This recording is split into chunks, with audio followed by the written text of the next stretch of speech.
I think often the question a lot of people have is, why is my loved one addicted? What caused their addiction? Why do I have 3 children where 2 of them have excelled and been really successful in their life, but then this one's an addict? I often get that question asked. And I think the only real simple way to answer that is addiction is a disease. It's a health issue. It is not a moral failing. It is not a poor choice on your or your loved one's behalf. Addiction is simply something that I believe they're born with.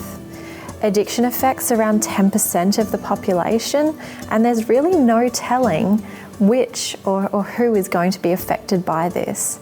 Addiction certainly doesn't discriminate, and it's often not what we perceive or see in films and the media, around what an addict is.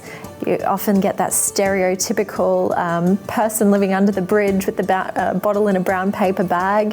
That's not what an addict looks like. An addict can be a CEO, it can be a psychologist, it could be your GP.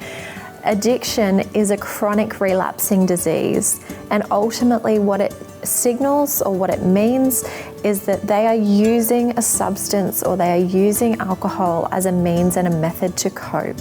So often what that is that their emotional intelligence is quite poor. So they might be highly intelligent people, but their ability to cope with stress, with life, with negative situations that arise are quite limited. And so for them, by using or by drinking, it provides them with the relief and the tools to cope with those situations. Unfortunately though, as we are all well aware, that over time, the consequences of their addiction and the negative consequences will far outweigh the relief and the positive consequences it was having for that individual. So, addiction, as I said, it really doesn't discriminate. It's not something that, you have caused. It's not something that could have been avoided. It can just arise out of, situations or traumas, but it is something that an individual is born with. So it's really about learning how to manage their disease so that they can move on to live a happy, healthy and fulfilling life.